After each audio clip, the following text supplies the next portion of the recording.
Good evening, everybody. Dear all yoga lovers,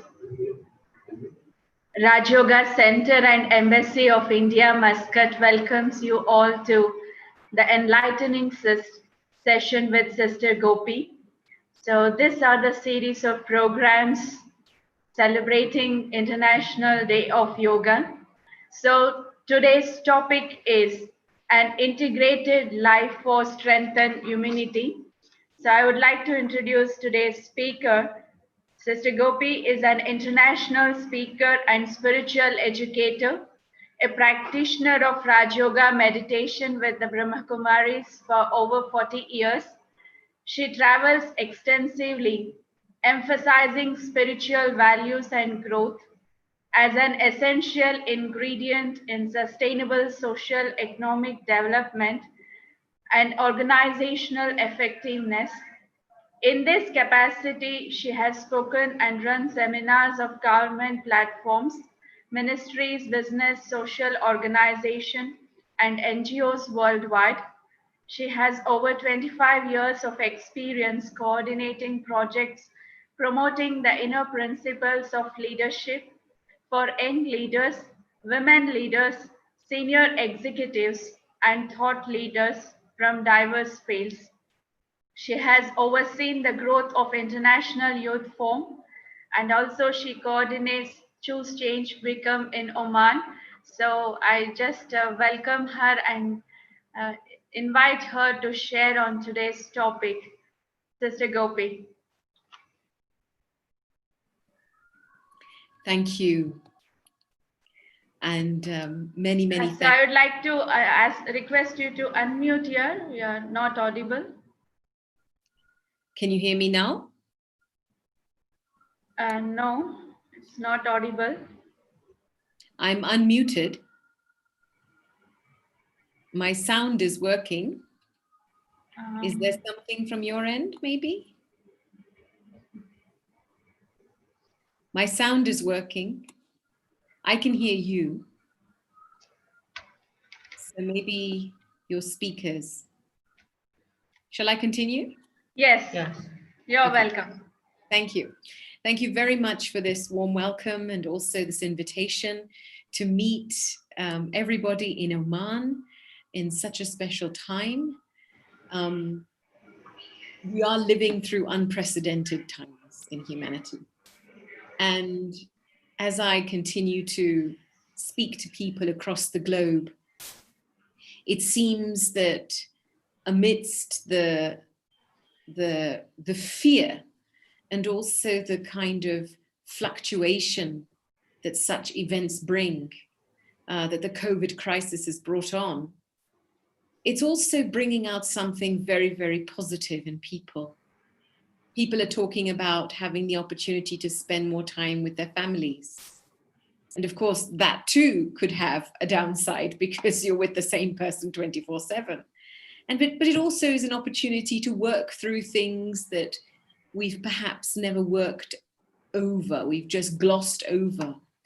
And it feels like time is giving us the opportunity to sort ourselves out, to sort our relationships out, and especially to sort our lives out.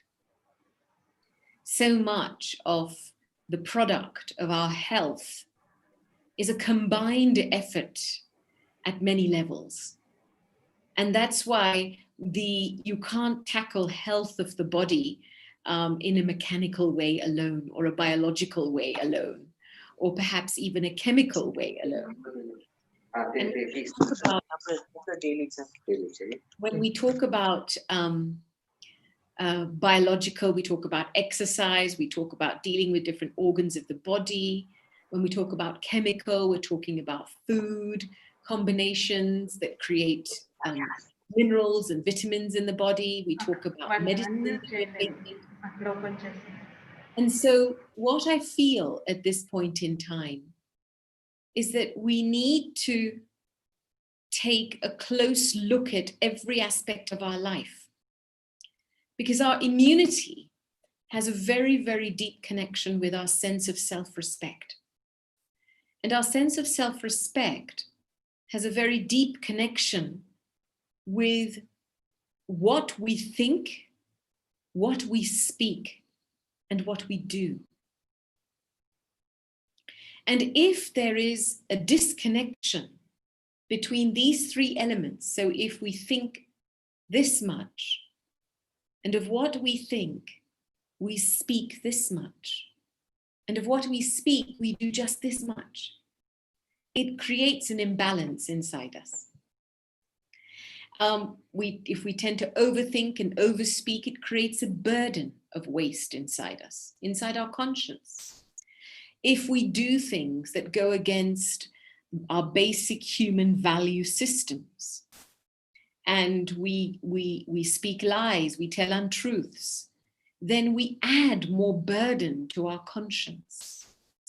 And that subtle burden that we add to our conscience has a powerful effect on the balance of the body. The body is an instrument that will play out everything that is in the spirit. And so what is happening to anybody physically at this point in time is an honest reality and a reflection of how they've been looking after themselves inside. Now, of course, all of us come with some kind of baggage, some kind of burden. Some of us are on an enlightening journey to get rid of that baggage, but we have to reconcile with what we've created in our past.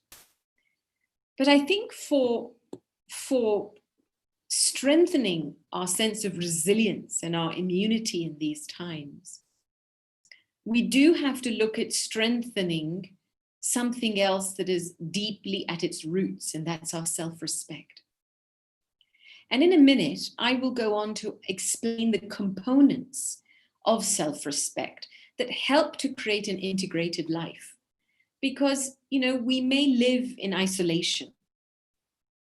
Oh, well, I just live my life for myself. Well, actually, you don't. You're part of a much bigger communal fabric. And everything you think and speak and do is having an effect on people that you're connected with, whether you believe it or not.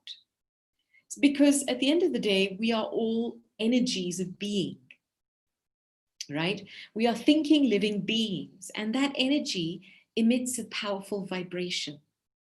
And that vibration can help uplift everybody in our connection, or it can help drag people down in our connection.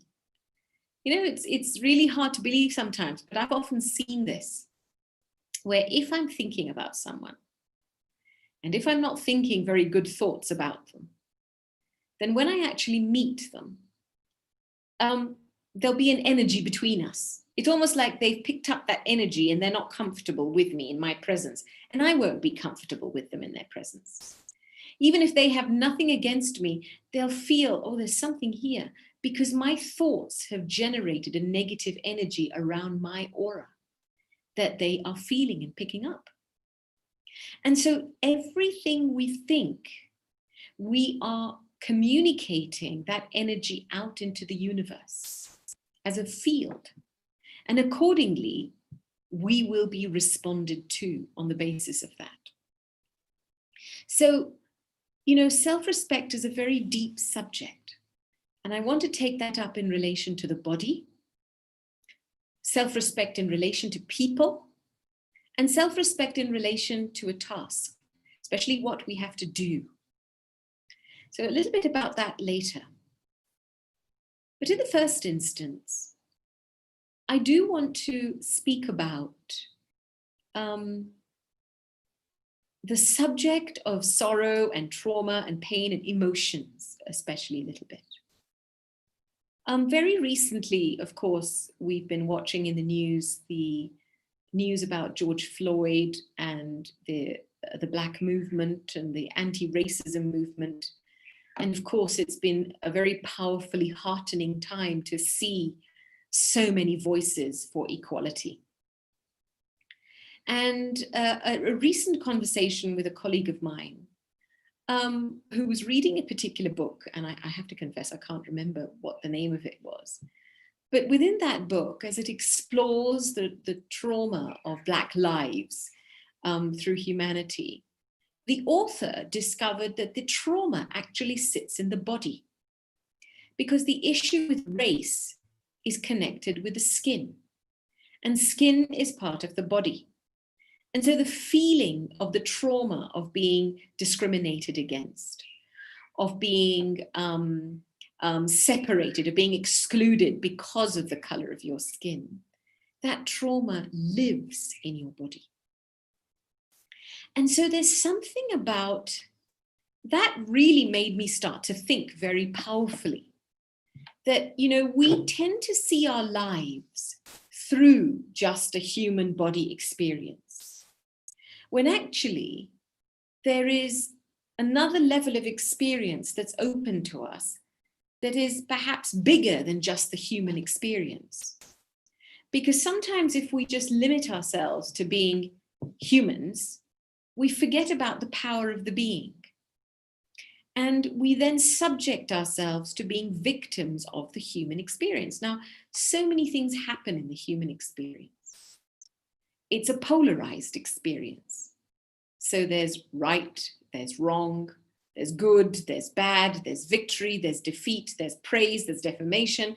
And so if we just live on the human frequency, which is the physical frequency or the body frequency, our consciousness just lives at that frequency, then we're always swinging from one end to the other.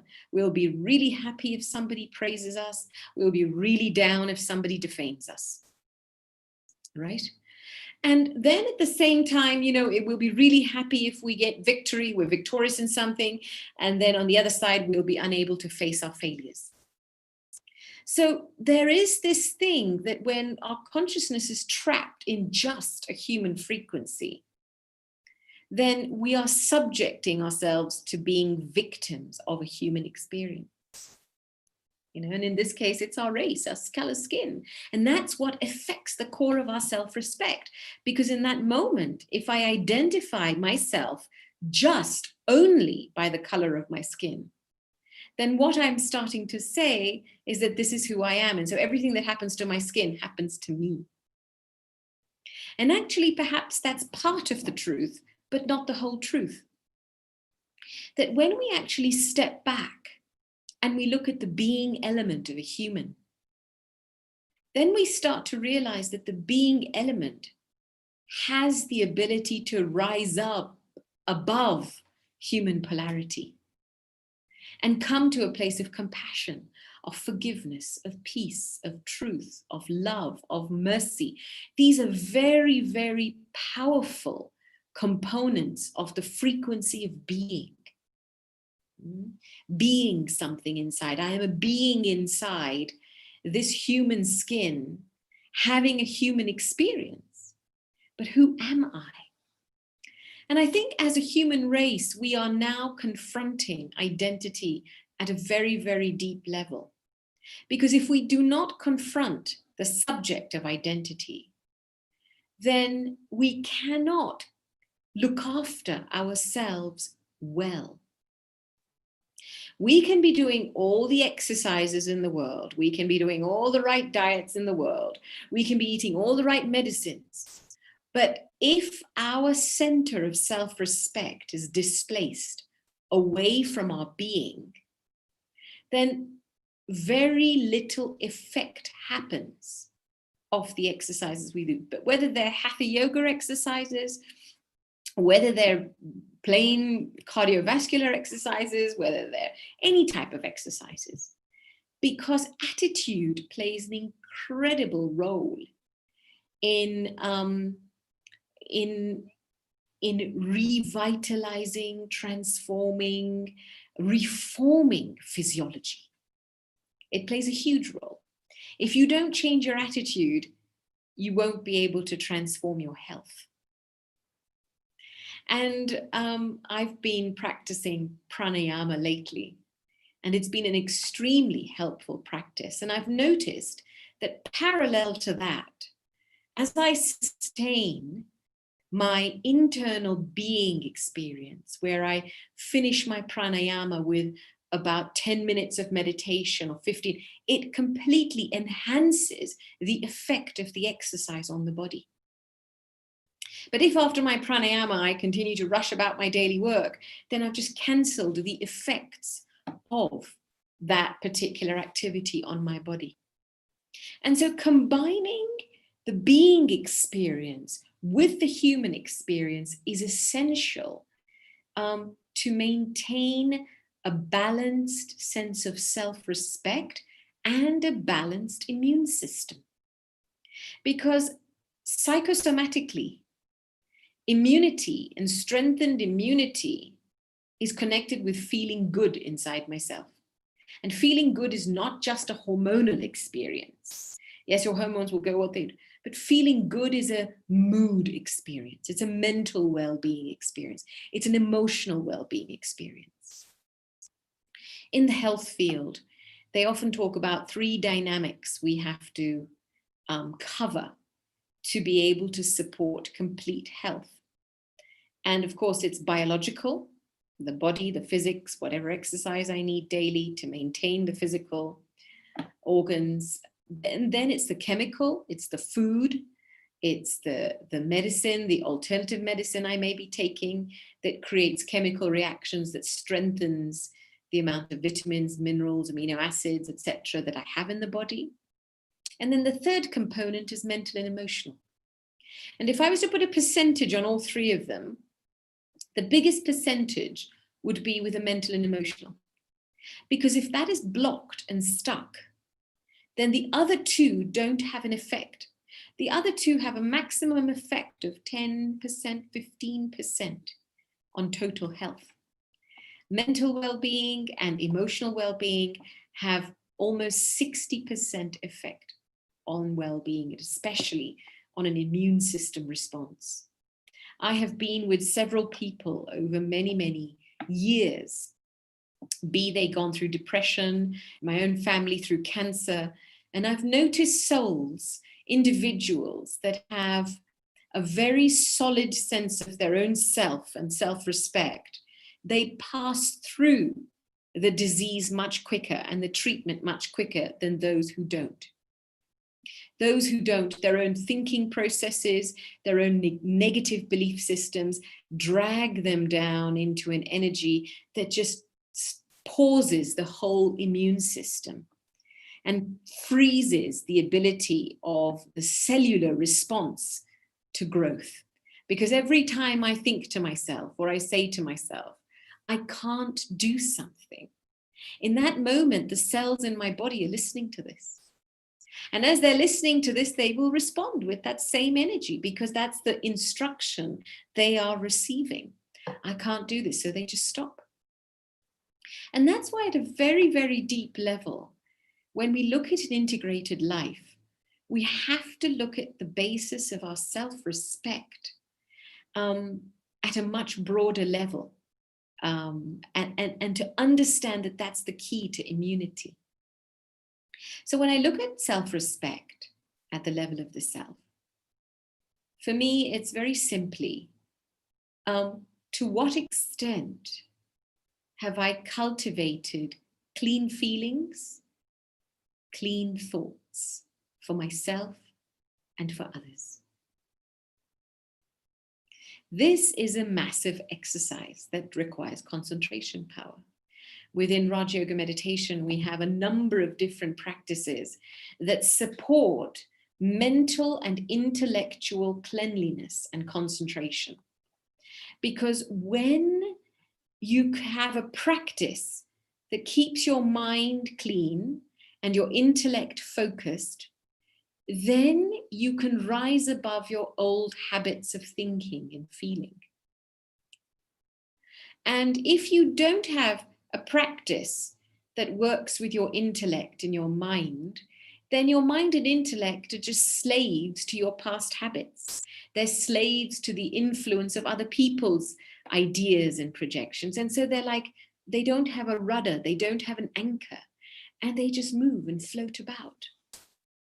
And so within Raja Yoga meditation, one of the basic practices that's very, very helpful for mental cleanliness and intellectual focus is the practice of shedding the consciousness of the body.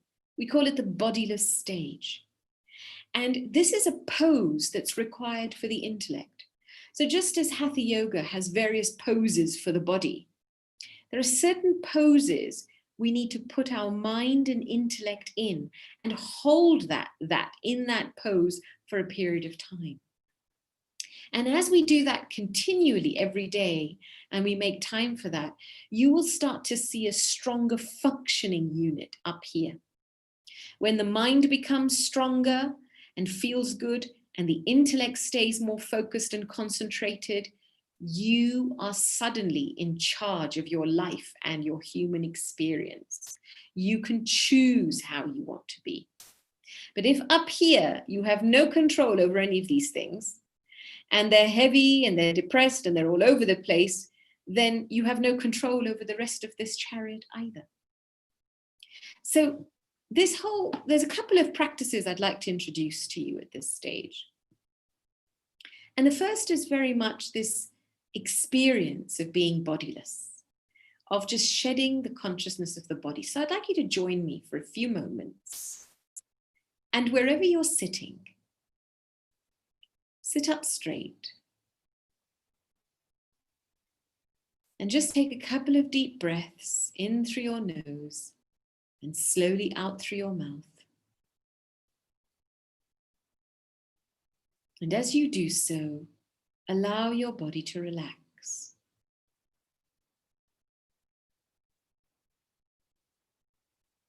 And just feel for a few moments the energy inside your body. And as you breathe in and out, visualize yourself inhaling in peace and breathing away any tension in your body.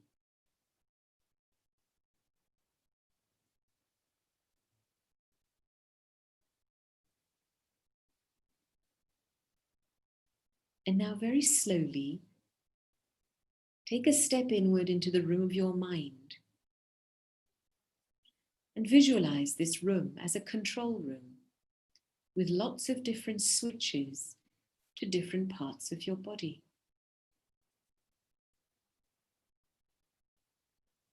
And so lean in and start to switch off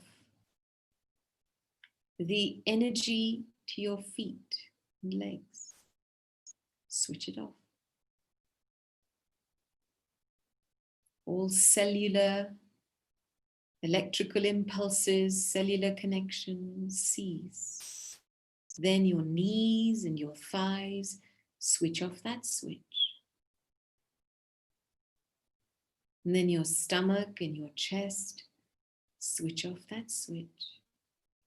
And it's starting to get quieter and quieter in the control room. And then the switch to your shoulders, arms, hands, switch that off.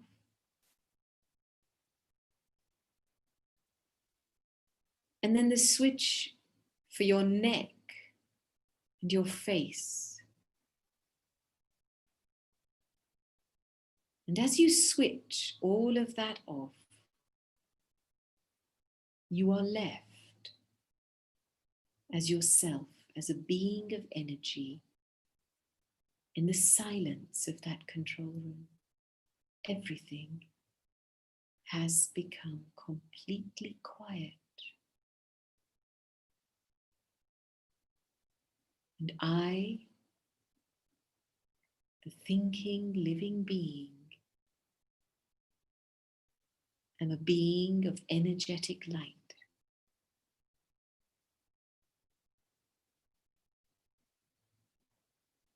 I've switched off the awareness of the physical costume. It's a bit like taking it off, taking off your clothes, and I'm left as an energy of light.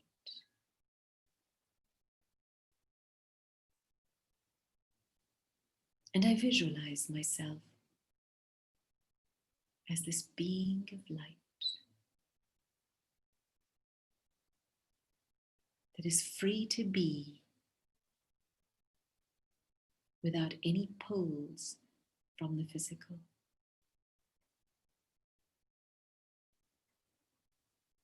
A beautiful being of peace.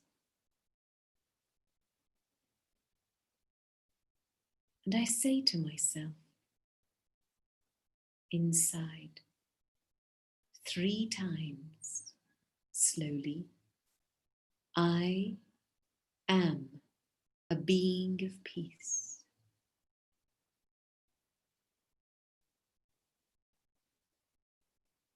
I concentrate all the energy of my mind and intellect into this. I am a being of peace.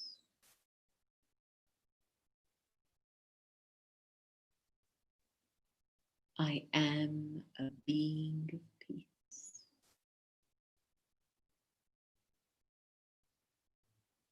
In this moment now, I am light.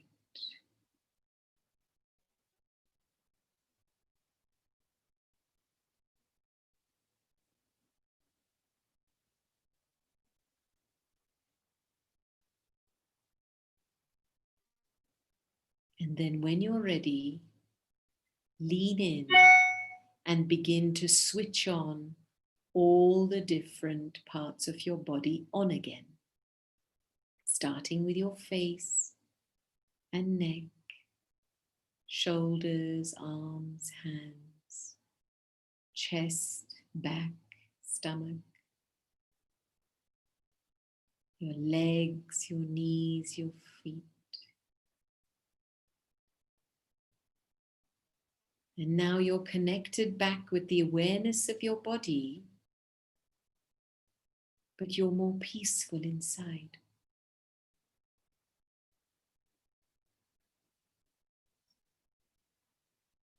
And this peace, and from this place of peace, you can choose what experience you want to have through this body. You can choose what you take in through your senses from the world outside. From this place of peace, you are the master creator.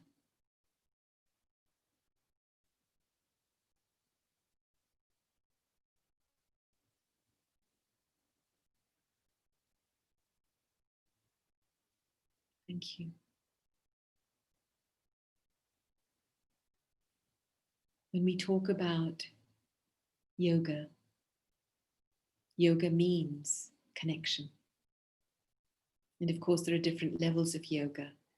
Connection with the body, connection with breath. Whereas Raj Yoga is connecting with the highest level of my inner being, the highest thoughts inside me, and the highest frequency of my inner being. Raj Yoga helps us to elevate and concentrate our mental and intellectual energies into a focus that allows us to keep our frequency of energy high. And so if we practice this pose of peace every day, just for 10 minutes, imagine the impact it would have on our entire system. Then we don't have to work so hard physically. Yeah? Because I think as we lose sight of the mental, emotional, and consciousness element of the game, then we start to see everything as compartments. We break everything down. And we don't realize that in order to work holistically, we have to work from a different level. So as we strengthen our ability to be and hold ourselves in being, then we automatically find everything else finds its order in our body, in our lives, in our relationships. Right? So when we come to the subject of self-respect in relationships, so the first self-respect is increasing the energy of myself, my peace, my love, feeling myself, diving deep into it, holding myself in that pose so that I nourish myself with that energy. And then the second part of our self-respect is very much defined by our human relationships. This is a big thing for many people. How do you hold yourself in a relationship? Often many people talk about expectations, not being able to manage expectations within their families. There's traumas, there's relationship breakdowns. And what does self-respect look like in a relationship?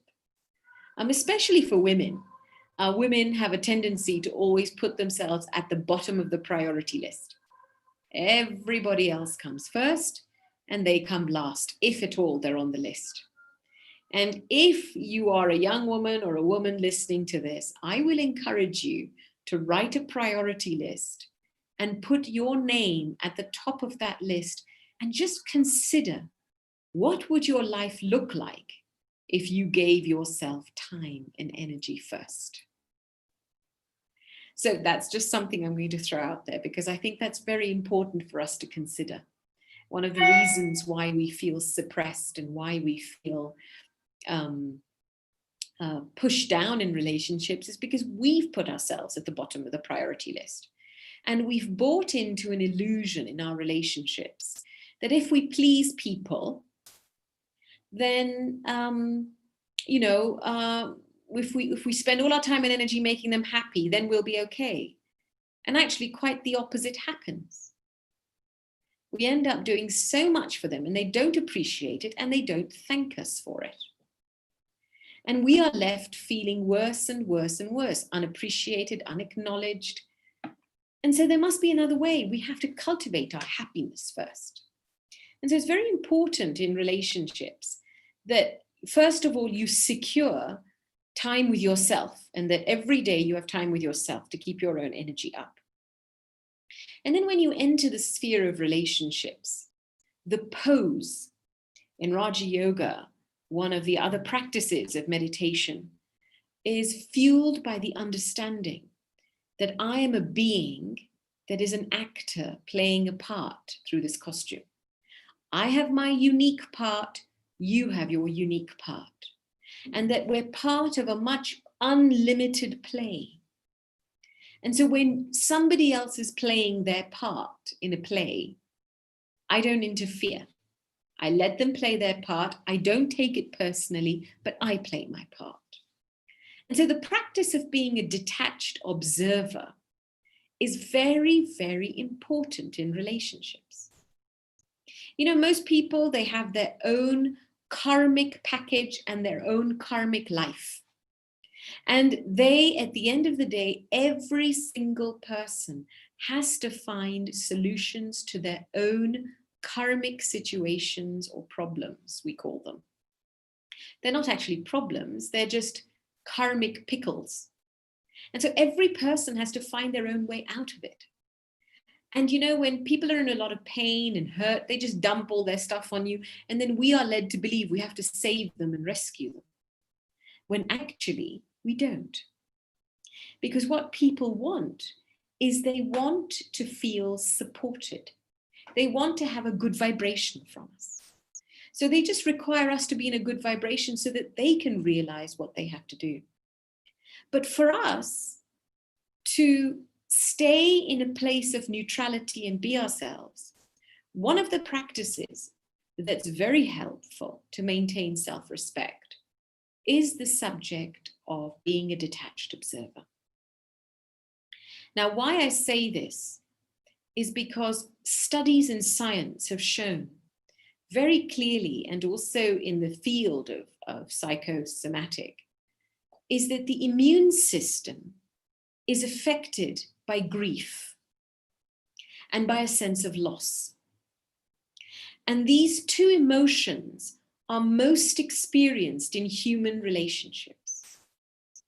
When we've gotten attached to people, when we feel we've lost somebody or we've lost an idea, or we've lost a bit, loss and grief, they lock our immunity. They kind of prevent our immune system from kicking into gear. And so we need a pose and we need a practice in daily life that protects us from absorbing sorrow. Sometimes we know that ethically, morally, it's good not to give sorrow, but do you know that it's equally as important not to take sorrow? And somehow, because we don't safeguard, we don't hold ourselves in a particular pose, we leave ourselves open to every vibration out there. And so we become sponges to absorb grief and loss. And something that's small can then feel very big. And so the practice of being a detached observer, when that's practiced again and again, it really helps us to remain in a free and neutral space, but a loving space. So it's not that we're detached and cold, but we are detached and loving. People will experience the vibration of our inner being and qualities more. And so I'd like to take you into the pose that we practice in Raj Yoga that's linked to being a detached observer. And if in your relationships, if you're a businessman in your meetings, you have some time, just step into this pose, hold yourself in this place and watch. And you will be in a much better place to choose what you take in and what you give out, so that you don't let yourself be pulled by the expectations of others. And so once again, I'd like you to just sit back in your chair.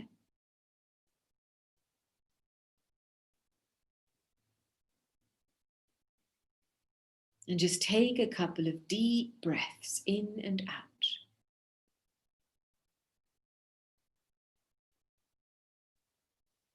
And as you breathe in and out,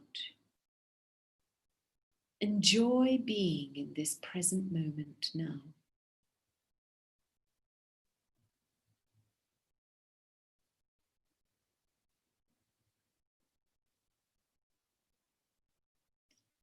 Feel the whole body relaxing from your feet, your legs,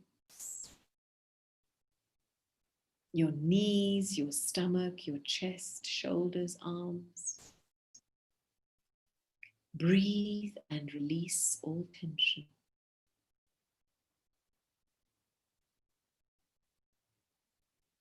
And just allow yourself to become fully present in this moment now.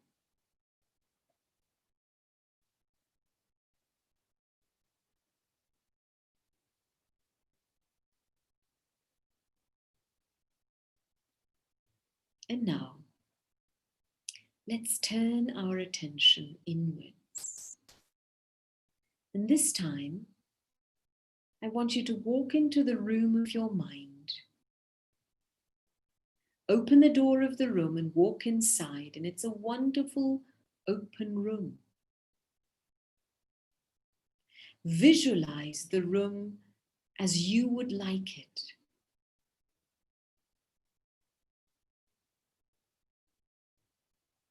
What would the room look like in which you could be most comfortable?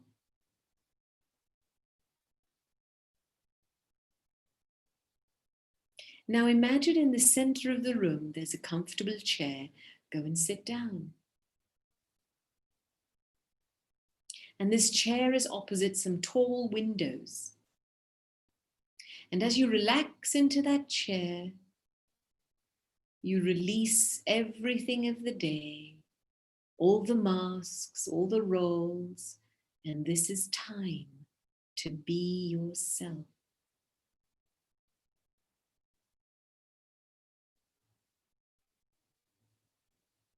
And as you look out of the windows, you see a busy world moving by, a street with lots of cars, people walking, talking. It's a windy day. Trees are bending in the wind.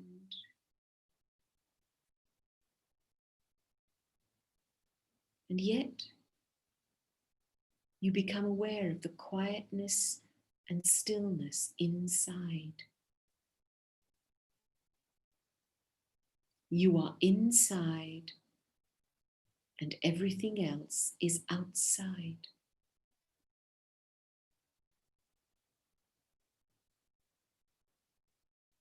Inside your comfortable room, there is space and there is peace. There is calmness. And so you are inside and everything else is outside.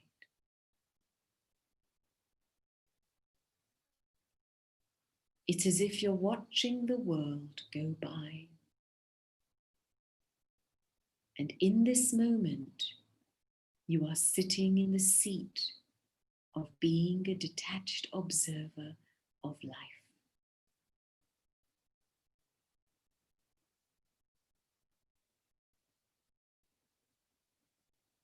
It's a seat of easiness, of good feeling, of comfort. And from the security of your inner room, you watch what is happening outside.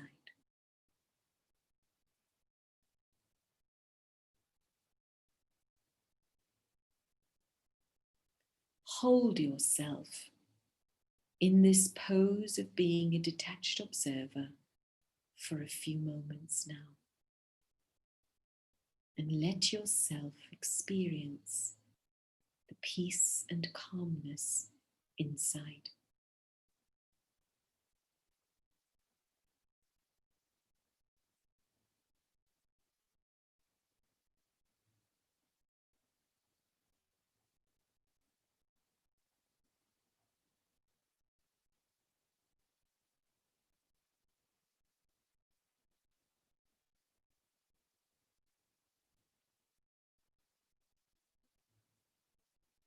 From this place, you can choose who you want to let into your room and how you wish to engage with them. This is completely in your hands.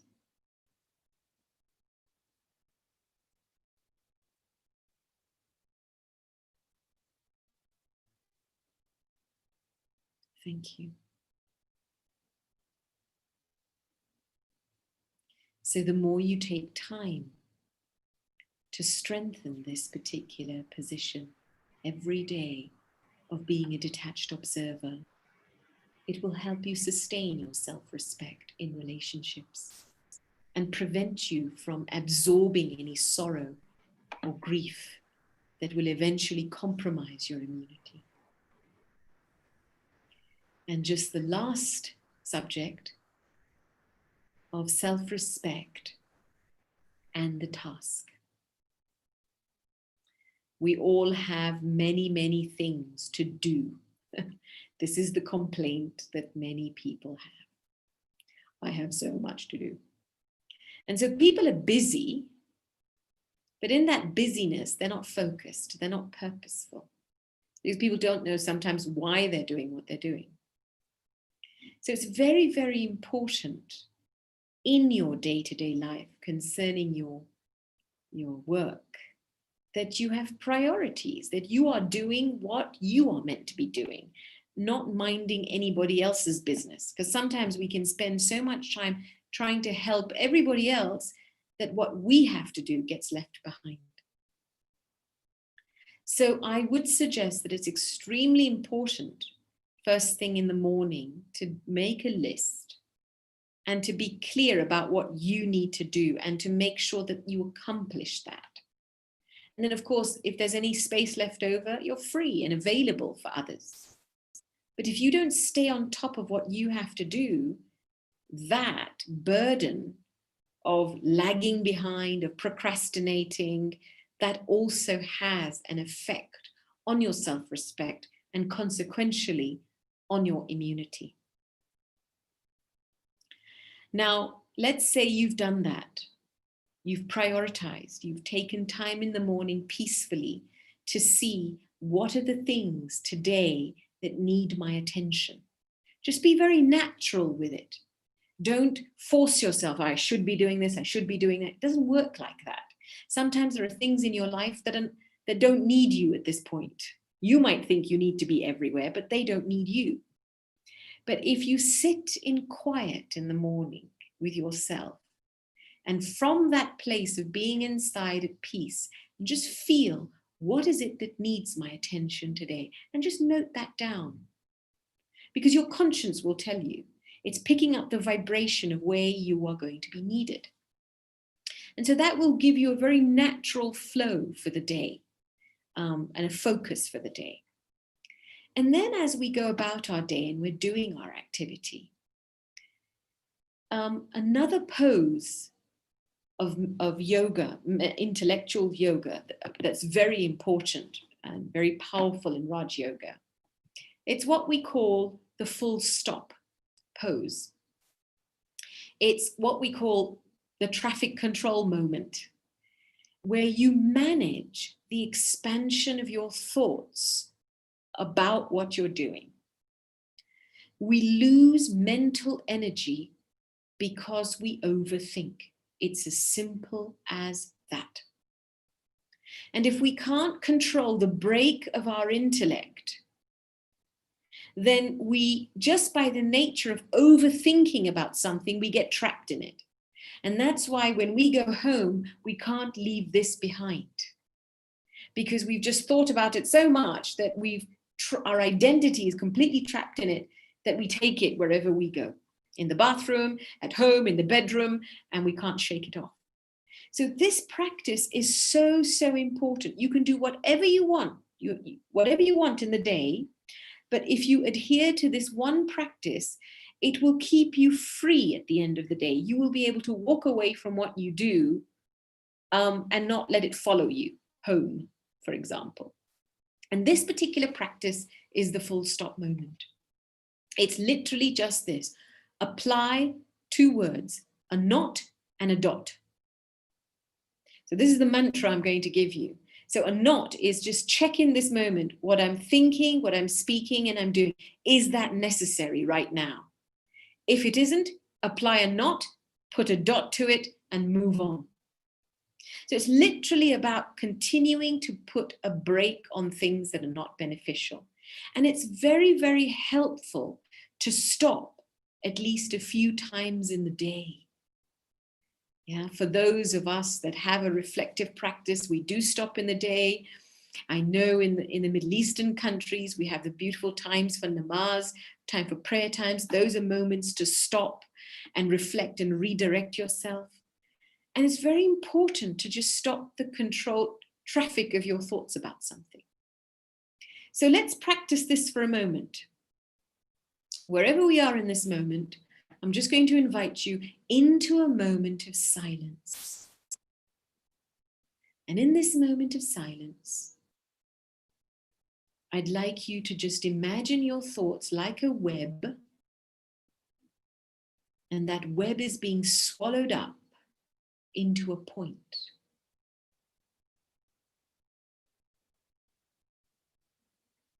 You are a point of energy.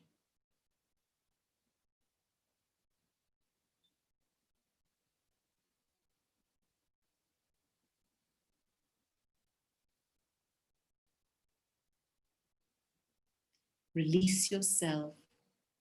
Shake off those extra thoughts. Just let them go by and become the point inside.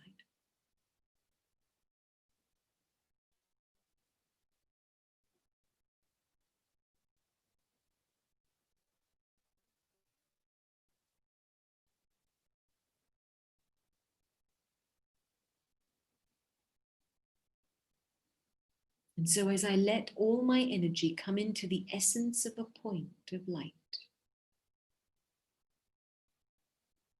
this energy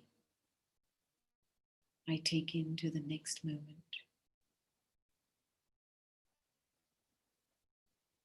Now I can choose how much of my thoughts to apply on something. I don't have to overthink everything. And once again, make yourself the point. Pull all your inner energy into a dot, a point of light.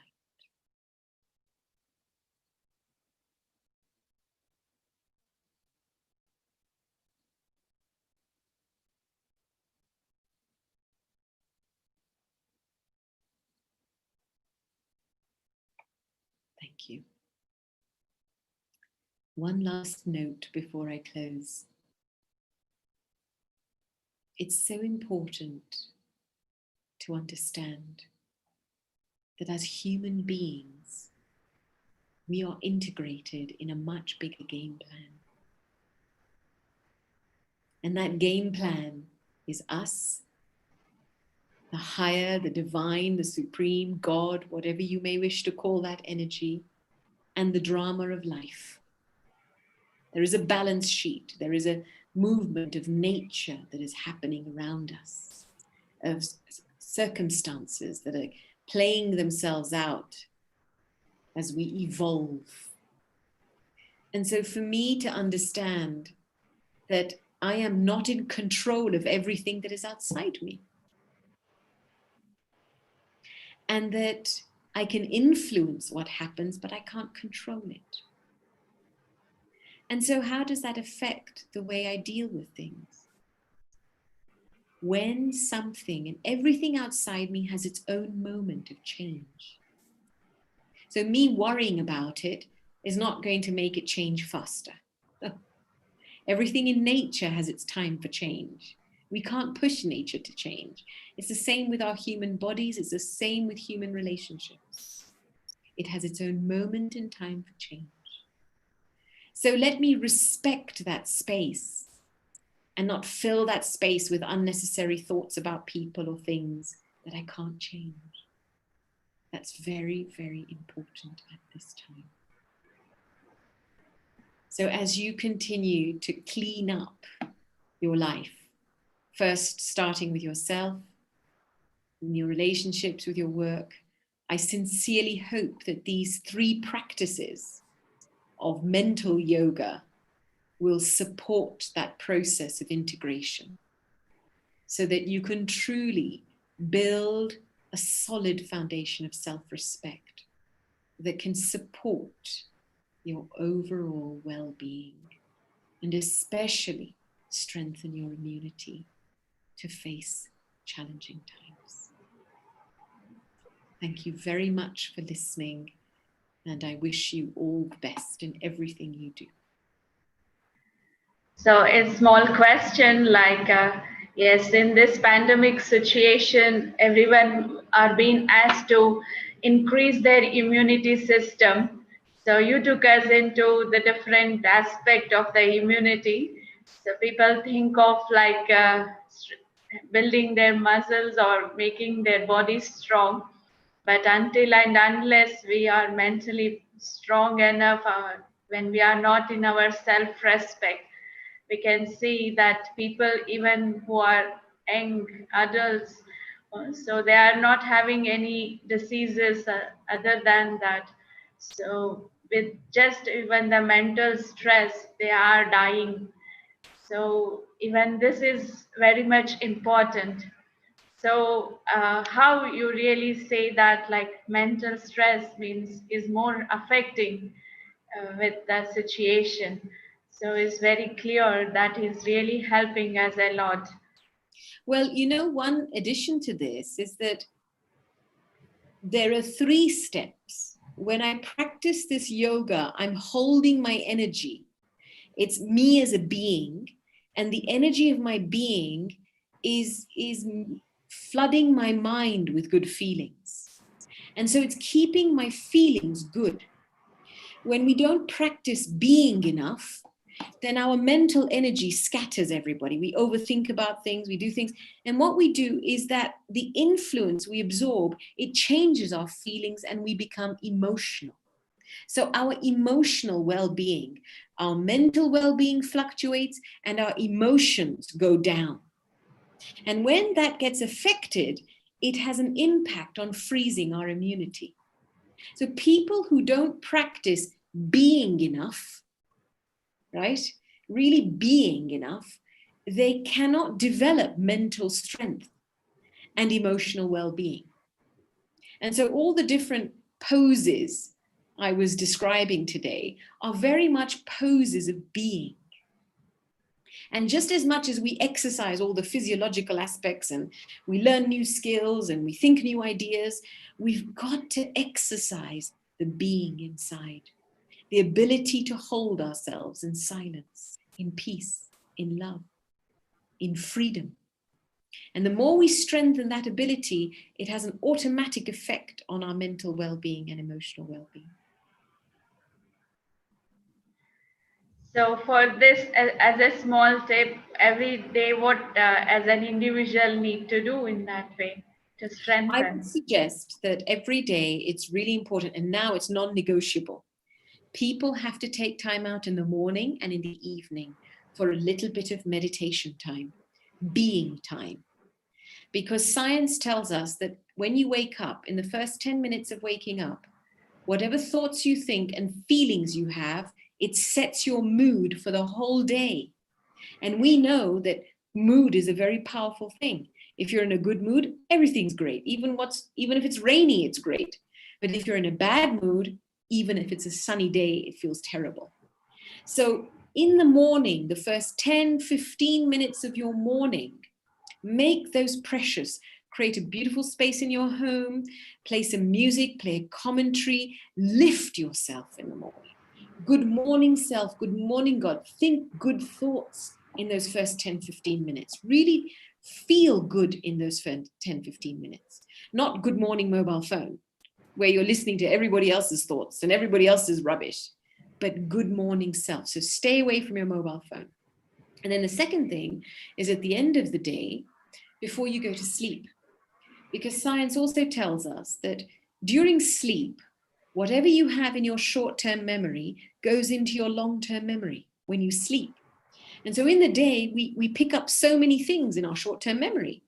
And if we don't clean that out, then when we go to bed, our subconscious mind is working overtime to organize everything. And so we have dreams and we have nightmares and we don't feel good. We don't feel like we've slept. And so very important, 10, 15 minutes at the end of the day, we just wipe the slate. We give everything up, give it to the universe. I've done my best today. And scene 1, act 1 of the drama is over today. So tomorrow scene 2 will start. And as I spend those 10, 15 minutes just relaxing the mind, taking my hands off everything, refreshing the mind, and then going to sleep, I will wake up refreshed and empowered. If I go to sleep with a heavy mind and a tired mind, I will wake up like that. So that's my recommendation. Thank you very much, because usually when they do yoga as a part of it, they do meditation also. It's not just sitting in silence. You suggested that our thoughts should also be powerful enough. Thank you very much for joining us today. In that sense, there many joined on YouTube, and Arabic translation is also going on. So hope everyone enjoyed. And on behalf of Raj Yoga Center and Embassy of India, thank you very much for joining. Thank you very much. Namaste. Namaste. Have a great day.